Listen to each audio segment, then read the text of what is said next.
Hey there, and welcome to another episode of the That Doesn't Byte Cast, episode 16. Please contain yourselves. All right, my name is Jeff Worden, and today we've also got my usual co-host, my comrade at arms, as always, Simon C. Hey, hello, everyone. How's it going, buddy? Doing good. How are you? I am rocking. That's what I'm doing. I'm rocking today. Yeah, rocking all day long. All right. Yeah, I'm going to be watching the Dodgers play later tonight, so that's going to be a lot of fun. Nice. I hope they don't lose. I haven't looked it up, but I hear they weren't doing too well, so I don't know how that's going to go. You know, baseball is the one sport, well, actually, amongst a lot of other sports I don't follow. The only sport I follow is basketball. Oh, okay. All right. I don't follow baseball. I don't know. It takes too long for them to finish a game. It's just like, I don't have time for this. You know? Well, it's been over 100 years they've been playing or thereabouts. So it was a much quieter, slower time where things were. That means they have an audience that's more patient than I am that's when it comes to a sports game. So that's one way of looking at it. One way of looking at it. All right. Well, we got a lot of news going on today, so let's get started. So Simon, I'll turn it over to you and all that is Windows 11. Fire away, my man. So it came out. They had their little event today. I didn't get a chance to really see much of it, but before that, I am going to show you. I hope this works. I hope so too. Yeah, me too. It would look so unprofessional if it didn't. All right. So here is the first article we have. So this actually came yesterday, a day before their event today. So basically, this is an article from PC Magazine. Microsoft files DMCA takedown notices on leaked copies of Windows 11. So last week, copies of Windows 11, their beta, were pretty much leaked on the internet, and people were able to download it and actually install it on their machines or on virtual machines. Oh my God, anything but that. Yeah, anything but that, right? So the article says Microsoft has filed copyright complaints to remove leaked download links for Windows 11. The company filed DMCA takedown notices with Google, according to Lumen, a website that tracks copyright complaints. Bytes reported on one such complaint filed last Thursday from Microsoft's Japan offices. The complaint requested that Google pull search results for boombomb.com, a news site that hosted a link to download the Windows 11 leak. Quote, boombombs.com's article is distributing Windows 11 ISO, copyrighted to Microsoft. Please remove the article from the search. It is a leaked copy of the unreleased Windows 11. The takedown notice from Microsoft says. And then it shows you basically the takedown notice, a little screenshot of it. The company also filed a DMCA takedown notice for Google Drive account that hosted the Windows 11 leak. Another asked Google to take action concerning 5 other web pages that feature information or even instructions to download the Windows 11 file. They, the websites, are providing our paid product free to user, which affects our business. I don't know about that. I suppose it can, but I mean, you're looking at a multi-billion dollar company going, oh, they're taking our pennies away. But granted, this is their Microsoft's bread and butter, as it were. So I get where they're coming from. There's you wouldn't want people stealing stuff from you, leaked or otherwise. But at the same time, many of the original file sharing links hosting the Windows 11 leaks have all been removed. For example, a link from mega.nz was perhaps first to circulate the Windows 11 ISO. But the link now says the file you are trying to download is no longer available and attributes the error to either a copyright violation or because the file has been deleted by the original uploader. Oh, As a no. result, finding the Windows 11 leak online has become harder. Yeah. So, Wow. yeah. So, I mean, Somebody leaked it. It makes you wonder who the inside guy was that did that, unless they got hacked. That's the only other alternative I could think of. somebody leaked it, but then at the same time, it's like, it's weird that it take them a while for them to issue those notices. Well, is it? Well, there's a saying in Hollywood that there's no such thing as bad press in Hollywood. So no matter how good or bad you look, arguably you can say the same thing here. Somebody leaked it. Not Hollywood. Well, no, that's true. Not That's Hollywood. true. And God knows Microsoft has gotten plenty of bad press in the 30 odd years it's been around, or 40, I should say. But my point being is that somebody leaked it to give it a bit of buzz, and people tried it out. They probably are still using it. Maybe they'll give feedback. People like YouTubers have tried it out too. Right. So they're going to get feedback without having to pay these people to do it. They're going to get feedback, and in theory, make it better, make improvements, fix a couple things here and there. Then, hey, look, it's out of beta. So, but in theory, you should also wait like another 5 years for Windows 10 to stop working too. I mean, it depends on how you look at it. But we talked about that last week. Well, they don't necessarily have to, because Windows 11 is going to be a free upgrade. Nice. Yeah. So this article is from The Verge. Microsoft's next version of Windows is free. Wow. So Microsoft officially unveiled Windows 11 today, and the software maker is committing to make it a free upgrade for Windows 10's users. Much like how Windows 10 was free for Windows 7 and Windows 8 users, this new Windows 11 version will be free for existing Windows 10 users. Well, I better upgrade my Windows soon then if I want to get it for free. I got to upgrade to 10 first and then go to 11. First and then 11. Yeah. Oh, cool. I can crank it up to 11. Yeah. All you need is a PC that meets the minimum hardware requirements for Windows 11, which is now a 64-bit CPU, 4 gigs of RAM, and at least 64 gigabytes of storage. Windows 11 will be delivered through Windows Update in much the same way as Windows 10 updates have been made available previously. So I think I meet those requirements. So it also looks like there won't be a 32-bit version of it anymore, because I know in the past they've always released a 64-bit and a 32-bit. Right. Well, Windows 7 was that way. And then obviously Windows 10 would be too. So, yeah. So I think that might not be there anymore. And I think it is time. I mean, come on. Well, it's time to get rid of 32-bit. Well, there's that, but there's still maybe a lot of programs that actually may not have upgraded to that, which, could become obsolete in its own way. I mean, I see the valor in it, but I don't know. They have to eventually drop support for that. I mean, you can't keep doing it. Yeah. I guess you'd have to make it 64-bit compatible at some point if you want your software to survive. Yeah. Yeah. So, I mean, they had plenty of time. This isn't like something new. They have a decade to do this. Oh yeah, for sure. If you're not on board now, then you're screwed. Yeah. So, and also Windows 11 will include a new UI with a start menu overhaul, performance improvements, and updates to improve multitasking. And we'll talk more about this part right here in our next article. All right. Do I have that pull up? Yes, I do. So our next one will be kind of still in the Windows 11 realm. And it looks like this is from Mac Rumors. Windows 11 will run Android apps from Amazon's App Store. So Microsoft today held an event where it unveiled Windows 11, the next generation of Windows with new design. Similar to what I just read from The Verge. Probably copied each other. You never know, right? Starting with Windows 11, PCs will be able to run Android apps. Logically, Microsoft would partner with Google Play to offer Android apps on its platforms. However, the company is taking a different route, partnering with Amazon to open Windows 11 to Android apps. As reported by The Verge, users will search for an Android app offered through the Amazon app marketplace directly within the newly designed Microsoft App Store. So basically, it's the Amazon App Store that's installed on like the Kindles. Okay. Gotcha.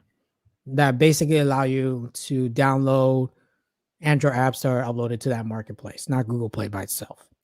So Android apps will run on the platform using Intel's Bridge technology. Oh god, not that. Like traditional Windows app, Android apps can be added to the center Windows taskbar, pinned and snapped to different multitasking modes. Specific details remain unknown, such as hardware requirements and developers' needs to make their Android apps runnable on Windows 11. Yeah, so you need 1,000 gigs of RAM. no, I mean, like it's pretty cool because on the Mac side, you can run iOS apps on the new M1 Macs if they're designed for it as well. Right. So now on the Windows side, you can run Android apps if they're designed for it as well.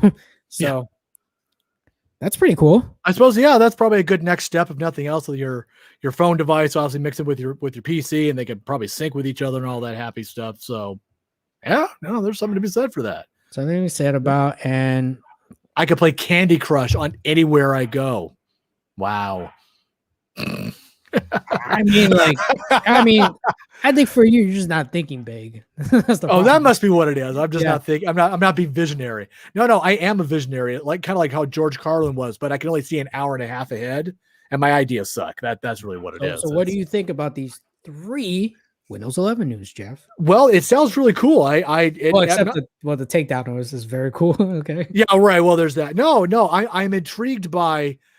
Now, I guess that there's obviously a bigger need for me to probably upgrade sometime in the near future. It helps that my hardware can actually saw the word free. Hey, you know what? You wait long enough. That's all I got to say about that. I don't mean to come off like a cheap weasel, but you know what? I'm a bit of a cheap weasel. I admit that. All right. So no. I mean, the free upgrades are always good. And, I can only hope that my computer can personally handle that. That's the only part that I'm worried about. I don't know. I really don't know. I mean, I know it can handle 32-bit. Give me your specs. What's your CPU? Heck, if I know right off the top of my head here. Let's see. Guys knows those specs. Come on. Just give me. I know, right? Let's see. Let me pull up my specs here. I got my little Alienware go-to thingamabob here. It is an Intel Core i7 CPU, 3.3 gigahertz. So probably could handle it. 64 bits, so it looks like I can handle that part of it. How much RAM you have? I should have 12. Yeah, 12 gigs. 12 gigs of RAM. Okay. Yeah. What's your GPU? GPU. Let's see if I can find that.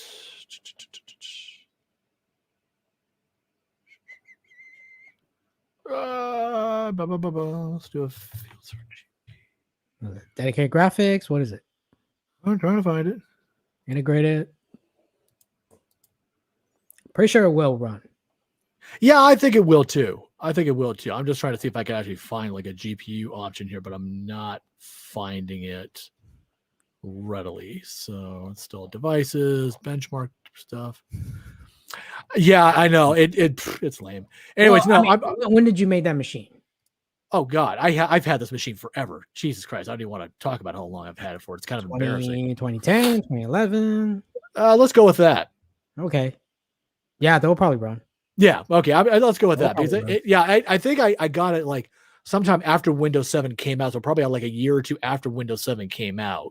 So by that time they would have like fixed any kind of the bigger bugs and all that other good stuff. Probably 2010 or 2009 or something like that. Yeah. I don't usually like put like I put a lot of money into the PC and so it'll last, and obviously it has, and it's still running pretty well. I've only had to replace the video card, so that's actually I'm doing pretty good for myself. Yeah, I think it'll run. No, I think you're able to upgrade to Windows 10, then Windows 11 will probably work. Yeah, my kids keep pushing me to upgrade to Windows 10. I suppose at some point I'm gonna have to, and I may just Dad, right. God, shut up! I don't want to hear about it. All right, damn it, boys. Windows 10. Dad's already Windows 13. Like, God, yeah, no, yeah. So we'll see. A free upgrade of that. I know, right? I hope it's free. You had to go to Windows 10, Dad. They don't have that anymore. God, don't. Yeah, let's go Windows 11 first, and then Windows 12. God. All right, so that's Windows 11, ladies and gentlemen. Cool.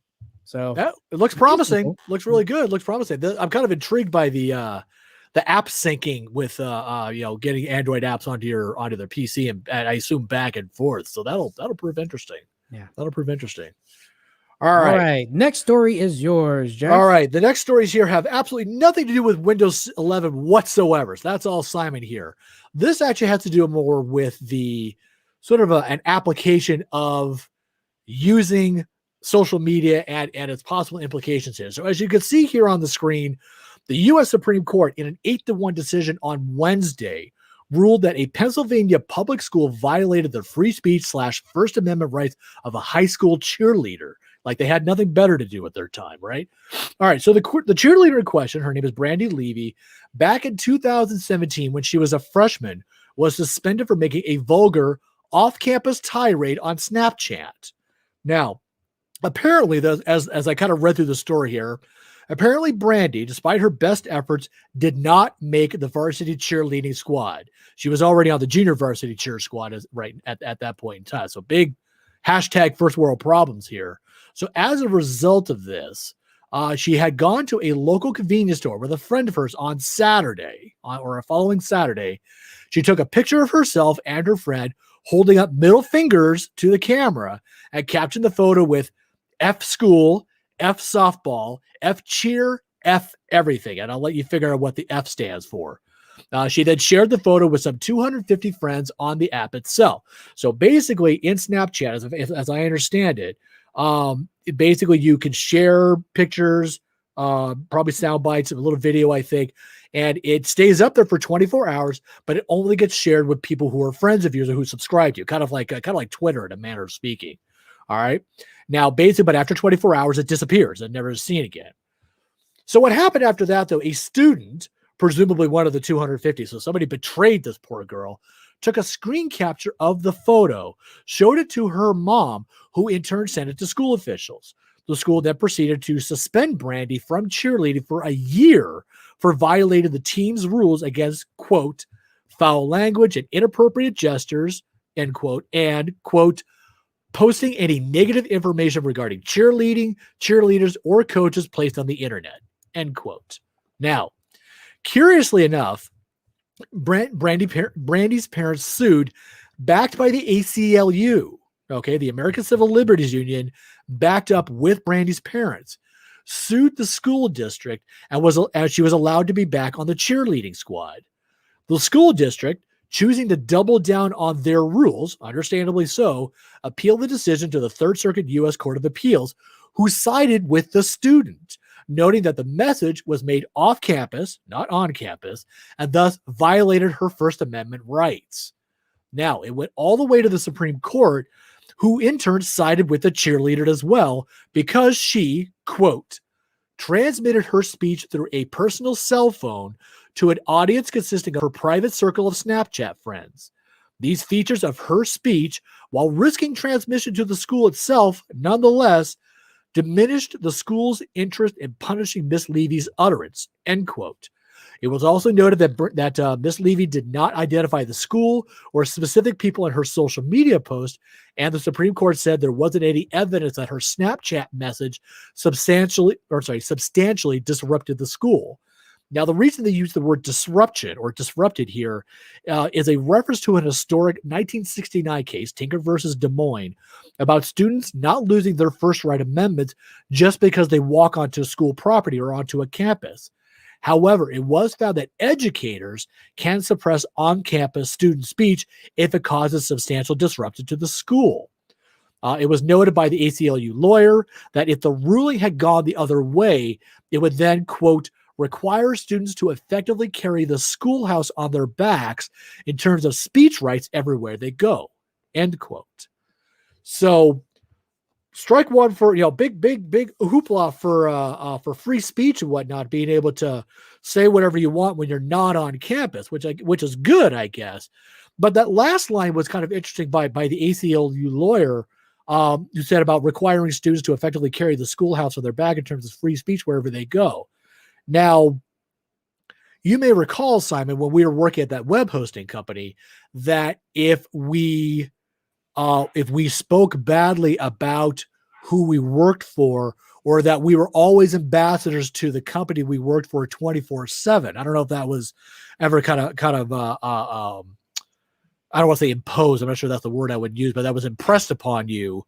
I briefly remember that. Right. Usually the idea is that when you work for a given company, you are an ambassador to them, whether you like working for them or not. Mhm. That was kind of the idea that went with it. So this was a curious distinction that I found about it, because basically the idea is that when you have a job, you have to be nice about it, the whole thing, unless you're going to quit or you want to talk smack about it and obviously risk getting fired.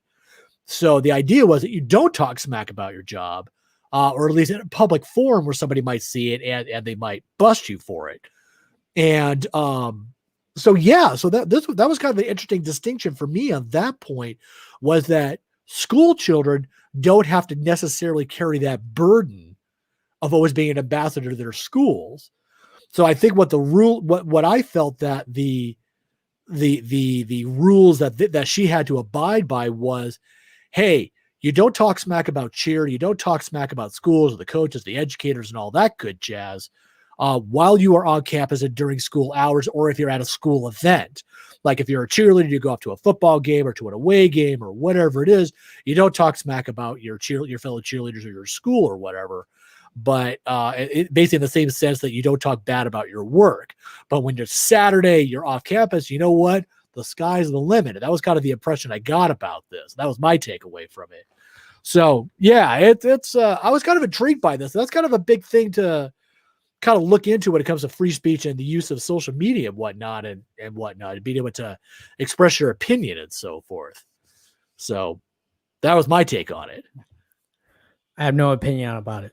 I'm just going to tell you, I have no opinion about it. Really? None at all. Why? I mean, what? I why? just don't. I just don't.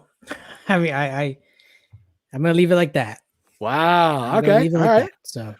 All right. Well, then with that said, with lack of discussion, I will move on to my next story then. Okay. So there is a new search engine in town. I actually had a sound effect for that. Maybe I'll fix that in post. Anyways. Using Brave, right? Right. Using Brave. Now, Brave, I have never heard of these guys. They actually have. I heard of them. I used them before. Oh, you have? Are they any good as a browser, out of curiosity? Well, they're based off Chromium. So, okay. They just fix some of the Google Chrome privacy issues that everyone's afraid of. Right, which is actually part of what this talks about here, is that they actually now have their own search engine, basically akin to Google, if you will. Yeah. Made by the makers of Browse browser, which focuses very strongly on user privacy. They've launched their beta search engine product, which you can find at search.brave.com. And like the company's browser, it is meant to be a private and transparent alternative to Google, who essentially turns users into advertising targets. Brave does not do this. Now, according to Brave, the search engine that it uses is not dependent on Google results. It uses its own independent index of the web in order to function, which is kind of a big deal when you really think about that. So with Google dominating the web the way that it does, obviously, as I said, this is a pretty big deal, as even other privacy-focused search engines like DuckDuckGo, as an example, uses a mixed bag of results from larger indexes like Microsoft Bing and its own web crawlers. So in a sense, I kind of got the impression that it's basically going out and doing its own web crawling and trying to kind of figure out what you want without really kind of saying who you are or using you as a piece of data for sale. Now, Brave claims that the search engine will default to its own results. However, Brave also had to clarify that for certain kinds of searches where it might not be able to produce results with enough relevancy or enough results at all, it will pull answers from other providers. So if it can't find anything, it'll pull from Google, it'll pull from Bing, it'll pull from whoever it can to give you the results you're looking for. Now, if you're using the Brave browser, when using the Brave search engine, you'll get what's referred to as a search independence metric. And apparently after enough searches, and I don't know how many it actually takes, it may take just a while just simply just using it as a matter of habit, Brave would be able to calculate your personal results independence percentage, which really doesn't sound very informative. And it didn't really sound like much to either, just kind of based on what I was reading about it. However, what this is supposed to be is a promise of greater independence over time. So I guess the idea is that the Brave search engine is going to provide you with its own index and search results. It's kind of what I took away from that. So along with being transparent about the results, Brave claims they will not track or profile you. There are no secret algorithms, no secret methods that would bias your results. So we'll see about that. Now, granted, if it's if you have to log into Brave, and I haven't downloaded to try this out, if you log in, obviously over time it's going to probably figure out who you are. Now, whether they do anything with that data, obviously, is another matter, like Google does. So Brave is apparently working on using what's called a community curated open ranking model, referred to badly named as Goggles, not Googles, but Goggles. Goggles. Right? Yeah, I mean, yeah. Of all the names, now they hope to use this as an alternative to Google's algorithm. It would allow users to create rules and filters to define the space which a search engine could pull results from. So it'd either be just from Brave itself, or maybe even pull from Google or other places. So instead of a single ranking algorithm, it could have as many as needed, overcoming the biases that a single search engine embeds into the results itself. Right. Brave then plans on making a search engine the default search engine in its browser later on this year. So it's not. So you can have it default to something else. Currently, Brave Search is free to use, but there will be an ad-supported version and even a premium ad-free option. So they got to make their money somehow. The Brave Search beta is currently available in the Brave browser for desktop, Android, and iOS, and also at search.brave.com, as I mentioned earlier. Now, I tried out the Brave Search just to see what it would do. And I did what everybody does when they're curious about new things. I searched for myself, and because I'm just that kind of guy, right? All right. So when I searched for my name, I simply just typed in Jeff Worden at the top. It gave me absolutely nothing about me at all, not even close. The top 10, top 20 results had nothing that was even relevant to me at all. It had an option for top results and local results. And even when I searched over to local results, it still didn't pull up anything relevant to myself. Now, that being said, I use quotes around my name. So it was quote Jeff Worden, end quote, so that it would have to look for that text specifically as found. And I pretty much got expected results that you would see, or what I'm used to seeing, what I've actually typed in my name to other to other search engines. Oh, you're right. You don't get anything. Right. No, nothing comes up at all. Right. Let me take a gander. Yeah, it's like, it comes up with, the Jeopardy spoof of Jeff Party, which is funny to watch. If you haven't seen it, actually, it's pretty funny to watch. I talked about the Jeff meme and a whole slew of other stuff, but I am not even in those results. But if you put quotes around my name, my expected stuff actually does come up as you would expect it to. And you pretty much get the same results. Oh, yeah. Right. So I come up, and but when you check out with Google, DuckDuckGo, and Yahoo, and I tested all of them, I typed in my name without the quotes and more or less got these results that you're seeing here, or something basically very relevant to who I was. So it's kind of curious that Brave would require, quote unquote, if you will, that I need quotes if I want to find myself, as opposed to just taking a guess as to who I am, or looking for Jeff Wordens that are out there. Because usually when I search for my name, there are usually three people that pop up. If it's not me, there's a psychiatrist in New York. I saw that. Right. And there's some wrestler in some high school that has my name as well. I think he's in Iowa or whatever.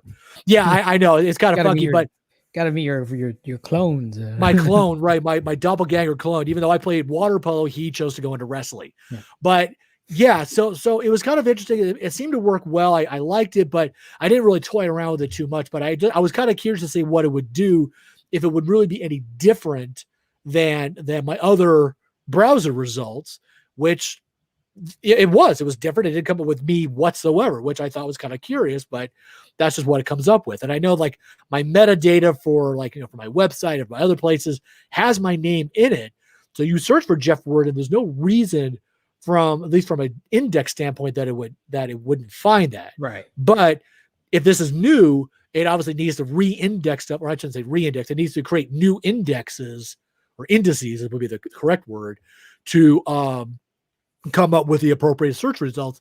And theoretically, it would then give you similar results to what you're seeing with Google and with Yahoo and all that good stuff. So I just thought that was kind of interesting in terms of what that would do. So I was a little surprised, but maybe months down the road, if I do a search with Brave, it'll probably come up with the same results later on without the quotes, like it does with give it time. And the others. Yeah, so give it time. Maybe that's what I just need to do there. But I've always want another alternative to Google, but it's been hard to find it.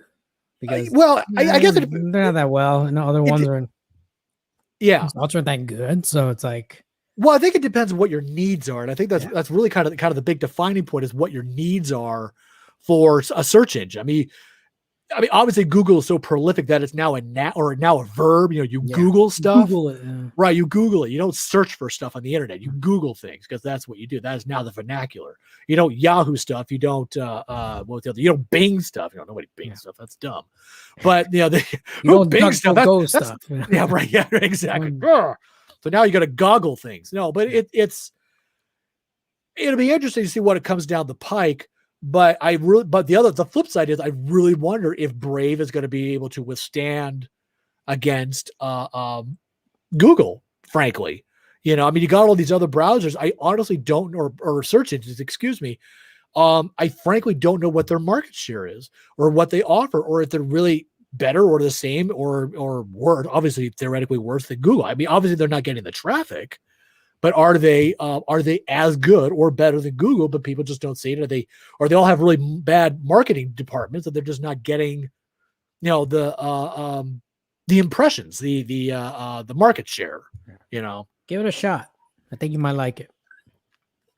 Might just do that. It'll be interesting to give that a whirl. Go out your scope of Firefox. Nothing wrong with Firefox, but. Well, Firefox does the trick. It does fall short in a few places where I find I have to go into Google just so it'll pull stuff up. Mm-hmm. It's just the way that it is sometimes. And I get that. No browser is perfect, but in theory, if I used Internet Explorer or Edge or whatever's Microsoft at this point, in theory, I may encounter the same problems as Firefox, or I won't. It'll work just as effectively as Chrome does. So I mean, it's maybe not the new Edge, since it's I don't know. Chromium engine based, so yeah. So I mean, I wouldn't have any problems with like I do with Firefox sometimes. But I like Firefox. It does the job, so I don't have an issue with it. And it's not Microsoft, which is like the other reason I use it. But and it's not Chrome either. No, I use. It's not Microsoft. Typing from a Windows 7 operating system. This guy here. I know, right? Yeah, I know. This guy, holy God, no, this guy here. Yeah. I was like, which way you got to point? Try your left shoulder. Your left shoulder. Yeah. Exactly. Then it's also, this guy. Anyways, yeah, no, but obviously everybody has their preferences, the reasons why they use browsers and search engines and whatnot. Mm-hmm. I use Google because that's my default. But I use Firefox because I don't feel like using anything Microsoft if I can avoid it, except when I want to download the new version of Firefox or when I get a new computer. The usual reason why you use Microsoft. But that's really about it. So I don't know. Maybe I'll try Brave, see if it's any good. Give it a few months, give it a chance, see how it does. Put some bookmarks into it, see what it does. Yeah. I might just have to try it out. Give it a try. Yeah. All right. Our next story. No, we talked about Microsoft earlier.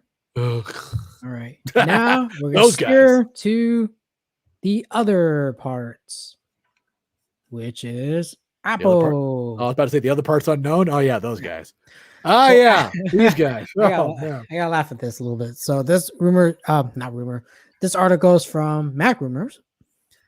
Apple releases revised AirTag firmware update. So Apple today, this is on June 23rd.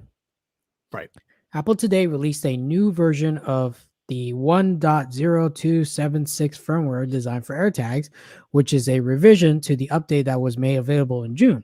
Yay! The new AirTags 1.0276 firmware has a build number of 1A2A7B, while the old firmware had a build number of 1A276D. Yeah, I think I read all the numbers right. It totally means something to not me. The firmware that came out in June added anti-stalking security enhancements, and this version likely just refines these features. Because the firmware version has not changed, it's not possible to tell the new firmware from the old firmware in the MiFi app, nor will it be apparent when the firmware of the AirTags has been updated. There's no way to force an AirTag update because it's something that's done over the air through a connected iPhone. To make sure that the update happens, you can put your AirTag in range of your iPhone, but you have to wait for the firmware to roll out to your device. All right. Lame Zors. Here's my complaint. By all means, let's hear it, Simon. It's great. Well, okay, I'm gonna say that it's great that they released a firmware update, kind of tackling the anti-stalking issue. Mm-hmm. Okay. The part is, we have an AirTag. We didn't even get the first update that came out in No. June. We still haven't No, got that one yet. Which only means we can stalk people. Which, no, I don't mean that way, but it's ridiculous that they still haven't found a way to enable us to just go to the Find My app, hit update, and then do it. No, I gotta you're right. Wait. It is lame. I It completely is agree. super lame. And it's like, come on, you released the first update. I haven't even got that yet. Well, do you know why? You know why the updates are coming out so slow? Because they're using my Windows 7 machine, and honestly, it can only handle so much. And to get those firmware updates out to everybody, they're using my computer for it, my Windows 7 computer. Well, I don't know what you did, but that was dumb. That was dumb. I don't know. Ladies and gentlemen, don't listen to that part. Scratch. I swear it is true. I'm under an NDA, but screw those guys. I'm gonna break the NDA, man. No, but it's like I don't think I'm the only one that's having this issue. I'm sure you're not. Other people like, I haven't even got the first one. It's like, I know, right? I haven't got the first one either. It's like, yeah, no, that is dumb. I completely agree with you. It is really, really stupid, and I don't know why it would not be out by now. It's ridiculous. Yeah, I mean, there's got to be a way in the future version of this. Let your users just let us hit some sort of update button on our phone so we can just update it on the fly. Yeah. You shouldn't have to wait for you over the air. Like, oh, great, over the air. That's could yeah. Be well, no, the only reason I could even think that would be it. I know you and I talked about it. Would be a matter of just traffic to the server itself that rolls out the firmware update, and that's literally the only reason I would think they would do something that dumb, is just so that the server doesn't get overloaded with people running their firmware updates because they want to. So they just roll it out. The problem is that iOS, no problems there. Well, no, I totally get that. Right? And like I said, it's dumb, and they've been using my computer all this time, so that's probably why. I don't know, Simon. But you're a computer joker. It's not working. No, it is working. It's hilarious. Shut up. Yeah. Anyways, it's hilarious because it's not working. Well, see, there you go. There lies the joke. No, I can only assume that's either that's what it is, or somebody just didn't tell the guy to program it that way. I don't know. It's dumb. It's dumb. You're right. It is dumb. It is super dumb, and I wish they fixed this. So make it easier for us to just update it. Yeah. And we're still testing it. We got one more testing, right? And we pretty much did a lot of taping and videoing. So yeah. We just edit it together. The dumb part of thinking about that, since we haven't gotten the firmware update yet, I'm wondering if we should wait till we do. Well, I mean, I guess we could do a follow up to once the firmware is updated, we do it all again and just see if it's. I can't tell you when we'll be able to do that. Right. I know. I can't tell you. Okay. I'll send you what I've already got. It could be next week. I don't know. I don't know, man. I know. No, I'll send you what I've got. We'll go from there. We'll do a follow up. Next year it's like, oh, they finally rolled out the new firmware update. I don't know. I don't know when we could do a follow-up review with the new firmware because I agree. I can't get it. Yeah. I agree. It's dumb. All right. Well, yeah. So so let me say this for our viewers. We will have an AirTag update super soon. I'm going to say within a week or two at the worst. I can say that much. At the best. Why at the worst? Why at the worst? Okay, it's at best it'll be that, but at worst it'll be a year from now. No, I'm kidding. We should. I'm gonna say within a couple weeks, easy, and we'll do a follow up one when the firmware is updated. We'll do a follow up, and we'll just gotta go from there. Whenever that happens. Whenever that happens. So it's just yeah, come on. Like Apple, we tested it. We found some things that are very impressive with it. Yeah, there's some good and bad points to it. Yeah. So this is the one bad point about it. Oh no, it's a big one. It's a big one. It's problematic at best. Yeah. No, I have found that obviously. I guess I almost simply want to spoil this, but I think I don't. So you know what? I'm going to leave it as is, and to say that the results are what I think you and I feared it would be, and I'll just leave it at that. Kind of whet the appetite a little bit. We'll keep it on this channel because we'll have that review. Absolutely. In a matter of weeks. Absolutely. All right. So our final story of the day. Apple rumors. Not the Apple rumors. iPhone rumors. So this is an article from Mac Rumors. Kuo, which is an analyst who has a very good track record when it comes to rumors. A lot of stuff he predicted actually came true. So whenever he says something, we know it's going to come true most of the time. Good to know. Yeah. So he says that in 2022, the iPhone SE, which is the cheapest iPhone right now at $399, okay, not bad, will be the cheapest 5G iPhone ever.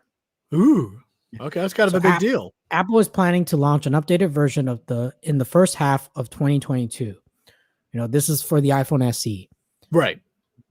As he has said previously, the design of the new iPhone SE will be roughly the same as the existing SE, which is modeled after the old iPhone 8. Kuo says that the new 2022 iPhone SE will support 5G and it will include a processor updates, which is very common. Right. So like their cheapest iPhone have the same processor as their most expensive iPhone right now. Good. Well, the device will be positioned as the cheapest 5G iPhone ever. The most affordable iPhone with 5G right now is the iPhone 12 mini, which starts at $749. So presumably the iPhone SE will be a good deal for more affordable than the $699 price point of that device. Technically not really $699 if you buy it on lock. So, well, probably it probably depends on where you're getting it from and a whole slew of other reasons. Yeah. So let's go with that $700 plus. Yeah, exactly. So there have been rumors of an iPhone SE Plus with a larger display and a Touch ID power button, which Kuo has also mentioned in the past. But there's no word of this bigger iPhone SE in Kuo's notes, and we haven't heard new details about it for some time. So it's not clear if it's been scrapped or something that's coming at a later date. Kuo has also previously said that Apple is developing a new version of the iPhone 11 with a 6-inch LCD Face ID support and 5G. And it's possible that this future device, which is said to be launching in 2023, will also be in the SE family. There is no specific word of when we can expect the next generation of iPhone SE, but the first half of 2022 perhaps suggests a spring event. Yeah, so I can handle a $400 phone, which is still kind of a big chunk of change depending on who you ask. But yeah, I mean, $400 for an iPhone device, there's something to be said for that. Yeah, with 5G. With 5G, and that's obviously the new calling technology. Yeah, that's kind of a big deal. That's kind of a big deal. I will tell you, I mean, just like 2022, just. I hope we can save our money by that time. We can buy one and try it out. Well, hopefully, I don't know. Yeah. Amazon affiliate links. You're right. That'll help Please us, shop guys, through our Amazon affiliate links. Make sure you're signed into Chrome when you do so. Yeah, but it's also pretty nice that they're still gonna have that low entry iPhone. Kind of wish they changed the design a little bit. It's getting a little bit old. So well, I mean, it's a cell phone. There isn't really much you could do from a design standpoint. You just get a rectangular thing, and it's, hey, look, it's a phone. I mean, honestly, there's only so much you could do with a cheap piece of technology, if you want to look at it that way. Yeah. So that A, it'll be affordable. B, it'll have what it needs. I think the design part, not going to change too much. Is really geared toward people I want a cheap iPhone. Yeah, I don't really care about like design. Be damned. Yeah, it's not gonna matter at that point. So, yeah, no. I mean, like I said, I appreciate your want to have something a little more aesthetically pleasing. But you know what? If you need something on the cheap, $4 bills and bam, you've got a phone. Yeah. Hey, look, it works. It's got 5G. Yay. Yeah. And that's all. That's it. That's fast as the other iPhones. Exactly. That's all you need. Is just. That was not too good, but I'm not doing something crazy. So right. Yeah. Right. So that's what the iPhone SE is geared towards. It's not for people that need those 3 cameras or the triple camera or the dual camera. It's just like, I just need to take pictures. That's it. I just need to take a picture of my tree or something. I don't know. Whatever. What trees? Yeah. No. It's I mean, it does depend on what your needs are, and obviously whatever you can afford. And that's basically the two sides of it. If you need just a phone, maybe something that might take some decent pictures. Yeah, those would be right up your alley. The SE would be right up your alley. And you want some? The SE has eSIM right out of the box. What is eSIM again? eSIM, electronic SIM. Oh, right. And, this guy's still living on the S8, so whatever. But but just discovered as NFC a few days ago. So have I needed it? No, I don't. But you should know it. All right. Well, no, I actually now know that my firewall was actually blocking, and now I can find the AirTag. So that's actually a big deal. But for a device like this that's cheap, most of them on the Android side don't have eSIM. Right. The only one I know is only Pixel, the Pixel 3a and the 4a.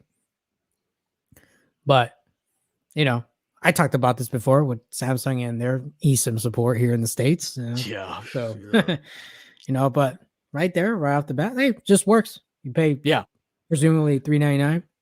Done. Yeah, no, and that's exactly my point. I mean, again, it depends on what your needs are. But if you need something that's got bells and whistles on it, triple camera, oh my God, the megapixels when I take photographs. That's $1,000. Yeah, no, $1,000. And that's my point. It's so in theory, then you are willing to pay that kind of money, which frankly is just an obscene amount of money. But that's just me. But yeah, no, that's the thing. A lot of phones out there are that $1,000 mark.